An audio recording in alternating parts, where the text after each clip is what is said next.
Good evening, everyone. I'm meteorologist Dave Snider with the National Weather Service. It's the 11th of April, and as always, we encourage you to stay up to date with your local weather information. You can do that easily by calling the Alaska Weather Information Line, 1-800-472-0391. Find all of your weather needs on weather.gov/Alaska. You can get an easy click there to the Alaska Pacific River Forecast Center or your aviation forecasts around the state, not to mention your local and daily weather forecast information from the weather forecast offices around your area. And if you can't find what you're looking for, please feel free to contact me anytime, david.snyder@noaa.gov.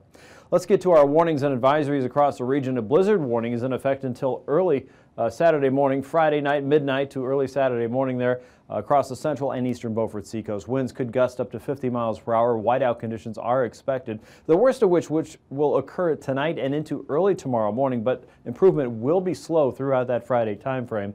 Along the Dalton Highway, winter weather advisories are posted there. Gusts to 50 miles per hour will be possible.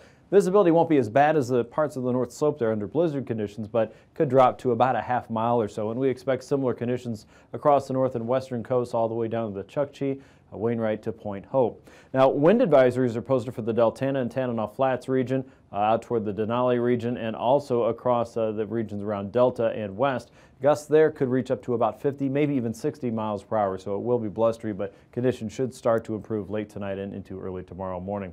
Because of that, fire danger is certainly prevalent there across the Alaska Range, and we're also seeing drier conditions around the Anchorage Bowl and the Susitna Valley and into the northern parts of the Kenai Peninsula. All of this due to warm conditions, and it's also leading to changes with breakup. Let's head to the Alaska Pacific River Forecast Center for your 2019 breakup update.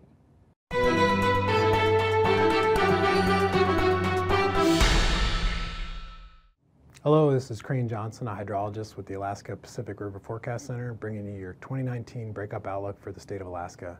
We wanted to lead it off with one important message this year, and that's thin ice safety. We know that this year is different than other years, with reports of thin ice, thinner than normal ice throughout the state. When we think of breakup throughout Alaska, three things we consider are the snowpack, the river ice conditions, and temperatures through the breakup period. If we look here at two maps of snow throughout Alaska and the Yukon, we can see in Alaska the general trend is normal to below normal snowpack through the southern and southeast portions of the state, with the panhandle being well below normal. If we look towards the northwest parts of Alaska, we can see that the Koyukuk River Valley has a near record amount of snowpack this year compared to other years. And then on the North Slope and to the northwest, we don't have much data, but we suspect above average snowpacks both in the North Slope and northwest watersheds, the Kobuk and the Nowatak, compared to normal years. If we look at the upper headwaters of the Yukon River watershed, the map here from the Yukon Territorial Government shows that generally throughout the upper Yukon watershed, snowpack is below average to well below average. One exception is the Porcupine River Basin, which is near normal snowpack for this time of year. If we think about ice conditions throughout Alaska, one thing we can look at are accumulated freezing degree days. And we see the general trend in Alaska is a below average number of accumulated freezing degree days this year. And down in the southwest portions of the state, a well below average number of accumulated freezing degree days. Bethel only saw 54% of the normal accumulated freezing degree days for this time of year. And this correlates well with both ice thicknesses and reports from around the state of thinner than normal ice and weaker than normal ice for this time of year. If we look at March temperatures, we can see that many locations throughout the state of Alaska had their warmest March on record. This stretches all the way from Bethel in the southwest up through Utqiagvik on the North Slope, had their record warm March temperatures. If we look into the future, we've got the Climate Prediction Center that provides outlooks. This is from the 6 to 10 day temperature trend ending on April 21st. And we can see that areas in the southwest portions of Alaska will more likely be warmer than normal, and areas in the central and northern parts of the state will more likely be closer to normal temperatures. And this is a a favorable trend for breakup. We have warm temperatures in the lower river valleys near the mouths that help to weaken the ice prior to the onset of snowmelt in mid to late April. If we were to look a little further out, we know that the 10 to 14-day temperature trend is also similar, with warmer than likelihood temperatures in the southwest and the likelihood of near normal temperatures in the central and northeast parts of the state. When we pull those three elements together, we develop our breakup outlook for the state of Alaska. And generally throughout the state, we expect the flood threat to be lower than normal, with a few exceptions, and one is the Koyukuk River Valley that has a near record snowpack, and then areas of the North Slope and northwest parts of the state that have above normal snowpacks. And while we consider the flood threat to be below normal, as with every year, there's always the threat of ice jam flooding as our rivers break up. And communities need to be aware and monitor local conditions, especially for the onset of ice jams that could possibly form. If we look at the breakup timing throughout the state, we generally expect early breakups with likely record early breakups in many locations. The northeast part of the state and northern parts of the state, we expect to break up 10 to 14 days prior to the average breakup date. And then in the southwest portions of the state, we expect breakup to occur 2 to 3 weeks prior to the average breakup date. Nikolai broke up on the 31st of March, and that's 10 days prior to the earliest breakup date on record, which was April 10th. And the average date for breakup at Nikolai is April 23rd. So well ahead of normal for the southwest part of the state already. If we look at our breakup map for the state of Alaska, we can see that generally general ice conditions throughout the state. Down in the Kuskokwim River, we see that there's some open areas already above Bethel, which is unusual for this time of year. And then if we look at the Susitna River Valley, we've got some open areas in the Susitna, the Yenna, and the Squenna already for this time of year. If we look a little to the east, we've got the Copper River, and generally throughout the entire Copper River watershed, the rivers are some open. If we look to the Upper Tanana Valley, we have areas of open water, and then most of the Upper Tanana Valley has areas of some open water. If we look at the Yukon River, from the mouth all the way up through the border, it's still mostly ice, as are all the rest of the rivers in the northern part of the state at this time. For updated information that's for information that's updated daily, you can check back on our website at www.weather.gov/APRFC. Thanks, Crane. Here's a look at the satellite picture now, and that broad area of low pressure we've been watching for the last several days working through Bristol Bay is spreading clouds across south central and into southeast. As it's doing so, there's periods of heavy rain across Prince William Sound, Kodiak Island, and southern parts of the Kenai Peninsula. We're seeing wind across parts of the Alaska Peninsula and the clouds spreading northward, also bringing rainfall into southwest. A lot of clouds and eventually some rainfall for southeast, and all of this is pushing a lot of wind across the Alaska range. Because of that, drying conditions and gusts could lead to higher fire danger, as we were talking about just a little while ago.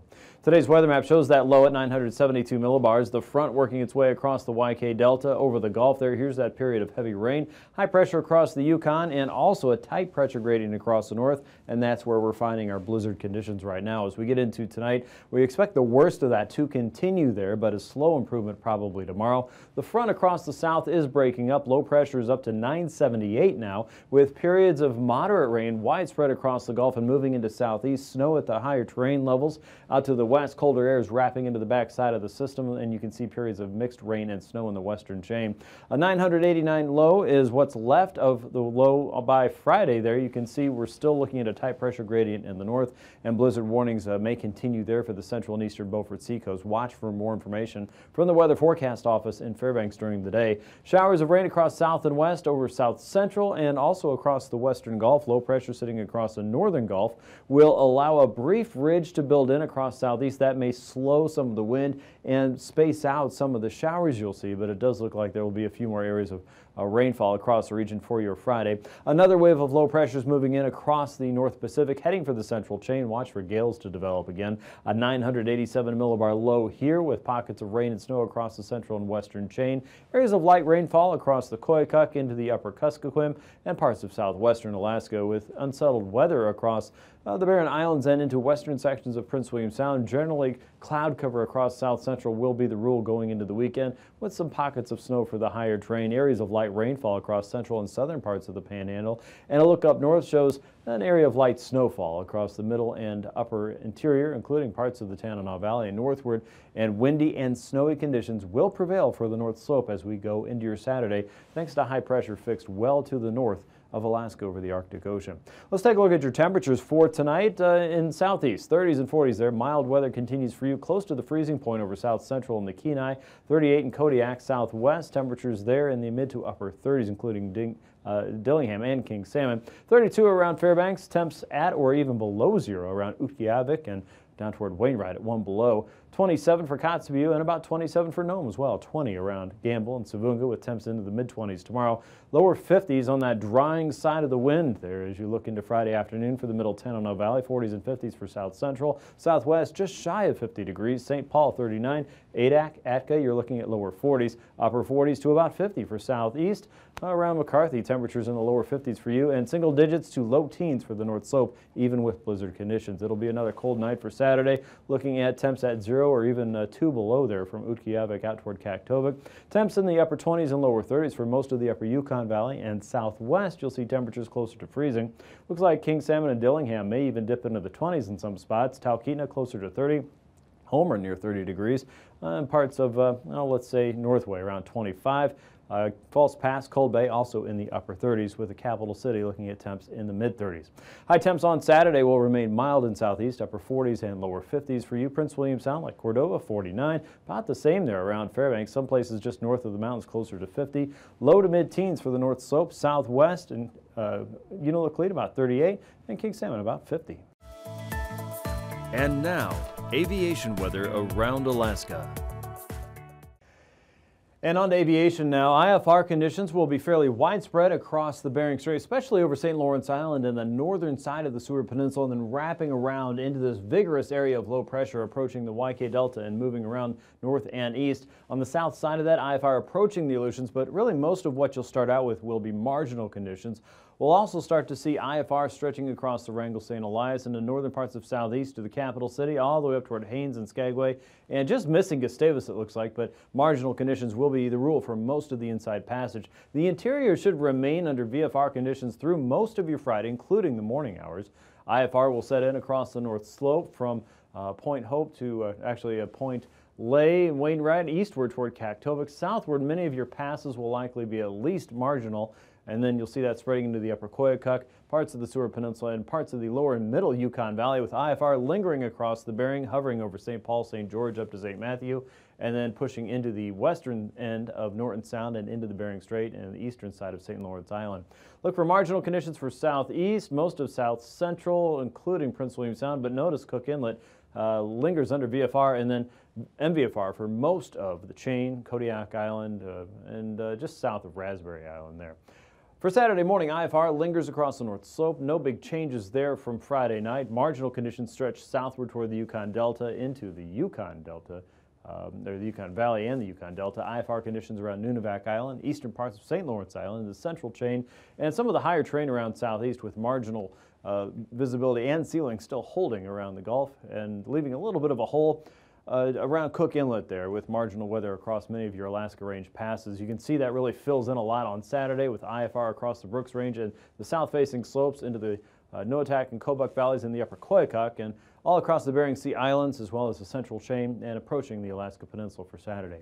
Here's your pass conditions for Friday now. Anaktuvik and Adigan Pass, we expect to see marginal weather throughout most of the day. Lake Clark and Merrill Pass, IFR to start, with some improvements as we go forward. Rainy Pass, marginal times there. Windy Pass, we expect to see MVFR through most of the day. Same goes for Isabel Pass. Mentasta Pass, we expect to see VFR for most of your Saturday. Tanita Pass looks like marginal weather really most of the day. Portage Pass looking pretty good. Marginal continues at least through Friday there. You may see a few breaks from time to time.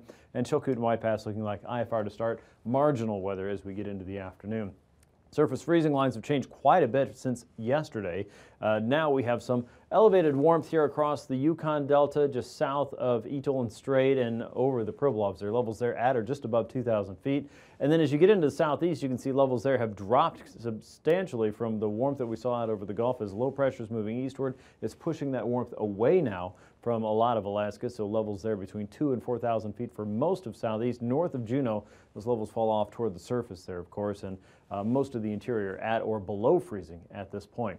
Icing potential is still in that kind of in-between stage there for the eastern parts of the North Slope, including areas around Kaktovik below 2,000 feet, cold enough for icing. Above 7,000 feet, certainly cold enough for icing. In between, kind of.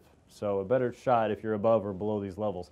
Out across the upper Koyukuk and the lower and middle Yukon Valley, above 5 to about 7,000 feet, there's some chance for isolated moderate. Southwest above 8,000 feet, and you get out west below 8,000 feet from Kiska to Attu, you're talking about some colder air setting in there. And above 5,000 feet for many parts of southeast, for at least a chance for isolated moderate. Here's the jet. It is doing some weird stuff again. High pressure sitting across the Bering, pushing winds north into the Chukchi and the Arctic Ocean, and then driving southward again with low pressure over Bristol Bay, driving northward around a ridge of high pressure, and then southward again into the lower 48. This is where all the cold is. Not getting a whole lot of cold air here. And this is what's driving all the cold away from Alaska. This is the main storm track right here coming in from the west. At 9,000 feet, then you have southerlies working in about 10 to 20 knots, a little bit stronger across southeast, 30 to 50. Easterlies across the north slope, northerlies down the west coast, and some stronger winds here across the central chain. You see that at 3,000 feet as well. About 40 to 50 knots, looking for south and westerlies at over southeast, 30 to 40. Southerlies over the interior, 10 to 20, and 25 knots coming into the Bering across most of northwestern Alaska from the north and east. So look for some chop across the north slope. We're still looking at some gusty conditions and poor visibility there below 4,000 feet. Winds coming off the Alaska Range, making it choppy in the Deltana and Tanana Flats region. The Yukon looking at some bumps and considerable moderate, widespread across the central and eastern chain, all the way up into the Alaska Peninsula, Shelikof Strait, and Kodiak Island tomorrow with considerable moderate around the region. So hold on to the yoke.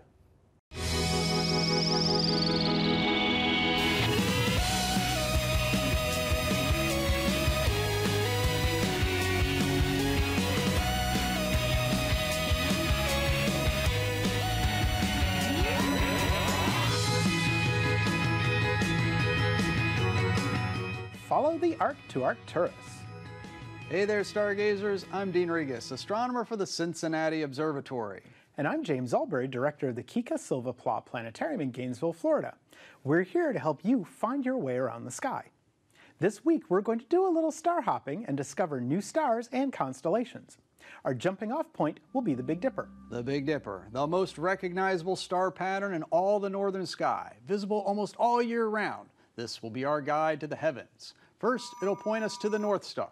Then show us the way to the bright orange star Arcturus. Then lead us to the brilliant blue star Spica. And we'll even meet a crown along the way. What are we talking about? Let's show you. Okay, we have our sky set for 10 p.m. facing northeast, where we see the Big Dipper high above the North Star. If its cup was full of water, it'd be pouring right into the Little Dipper and overflowing onto me. Cool umbrella. Now, if we shoot an arrow through the two stars on the end of the Big Dipper's cup and continue that line, it'll run smack dab into the North Star. Now, let's use the Big Dipper's handle to find two more wonderful stars. Simply draw an imaginary line through the handle of the Big Dipper and extend it out along the curve, or arc, and you'll arc your way to the bright star Arcturus. So in other words, repeat after me, follow the arc to Arcturus. Follow the arc to Arcturus. That's pretty catchy. I know, right? Just a little something I made up. Now, Arcturus is the brightest star in the constellation Boötes the Herdsman. His outline looks more like a narrow kite. Or an ice cream cone on its side. Ooh, Dehne, look out, that scoop is loose. Ah! After you arc to Arcturus, keep going. Straighten out the arc a bit and you'll run into a brilliant blue star called Spica. Spica is the brightest star in the constellation Virgo the Maiden. She's standing upright and covers most of the eastern sky. Do you have a catchy saying to find Spica? Of course. First, follow the arc to Arcturus, then hit a spike to Spica. Wow, that's a lot less catchy. Yeah, I know, but maybe it's so bad that you'll remember it. Let's compare Arcturus and Spica to our star, the Sun. Arcturus is relatively close to us, only 37 light years away. Spica is about 7 times farther, at around 261 light years. The Sun, on the other hand, is only 8 light minutes away. Now, let's size these 3 stars up. The Sun is about 865,000 miles in diameter. That's large enough for 109 Earths to stretch end to end across its width. But that's nothing compared to Spica, which is over 7 times wider than our Sun, and Arcturus, which is over 25 times wider. This arc to Arcturus and spike to Spica trick works every spring. And there's one other little constellation in the neighborhood that might grab your attention. It's hard to see at first, but once you find it, you can't miss it. Look to the left of the kite-shaped constellation of Boötes. You'll spy a half circle of stars. This is the tiny constellation Corona Borealis, the Northern Crown. Let's fly in for a closer look. The main part of Corona Borealis consists of 7 semi-bright stars, but one is definitely brighter than the others. It goes by 2 names, Gemma or Alphecca. If your imagination sees this constellation as a crown, then Gemma is the most appropriate, since it sparkles like a gem in the night. Now, if your imagination sees a bowl in these stars, the brightest one, Alphecca, means bright one of the dish. So James, we can call this Corona Borealis? Let me think about that. Nope. So, this spring, get outside and let the Big Dipper be your guide. The 2 stars on the end of the spoon will take you all the way to the North Star. And the curved stars at the handle will let you arc to Arcturus. Then hit a spike to Spica. And then cruise over to Corona Borealis. I like that. It's all there when you keep looking up.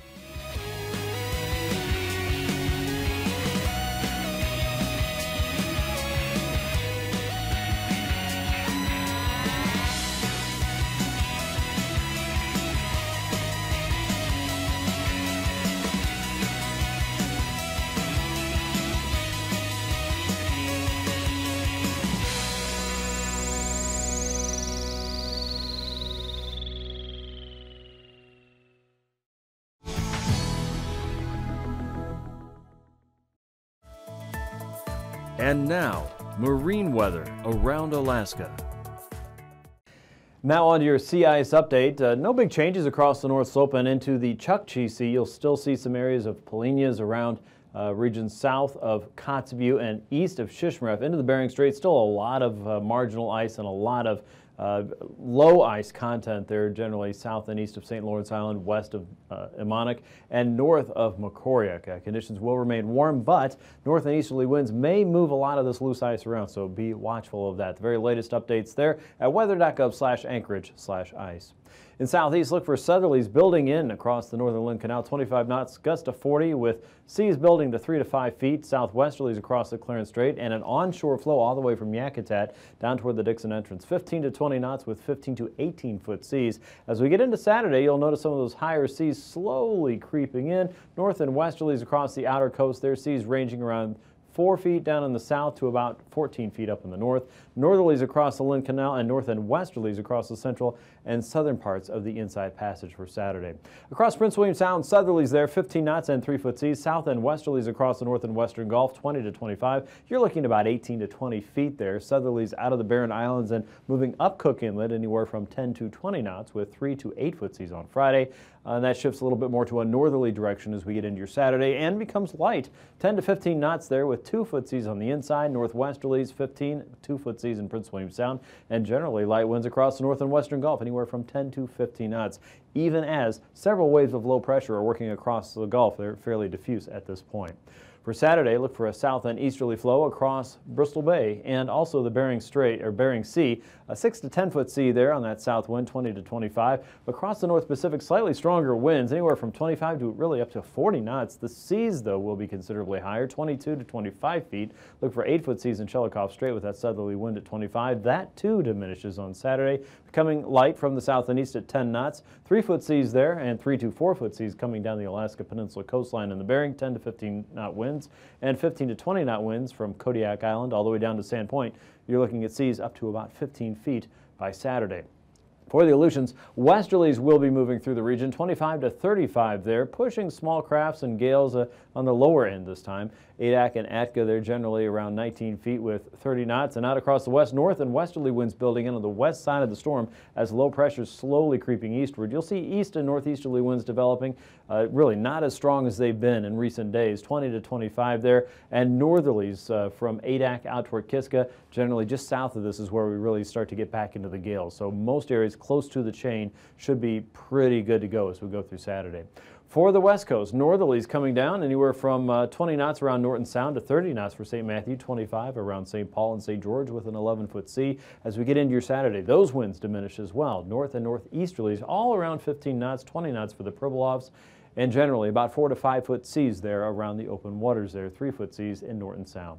For Friday across the North Slope, remember those easterly winds are going to be with us. Blizzard conditions on land with visibility well below a quarter mile at times and gusts that could reach upwards of 50 miles per hour, keeping that snow blowing around. So be careful there if you're near shore. The winds will be offshore as well, 30 to 35 east and northeasterlies moving across the Chukchi coast and northerlies through the Bering Strait. As you get into Saturday, 15 to 25 knot winds across the Chukchi. You're generally looking at easterlies across the Beaufort Sea, 25 to 30 as we go on Saturday.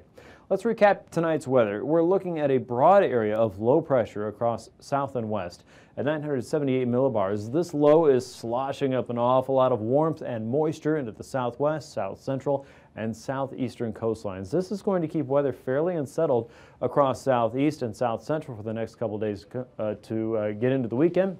And across southwest, we would expect to see some periods of rain there and snow at the higher train. The other bonus with this is it is pushing a lot of air across the highest train of Alaska over the Alaska Range.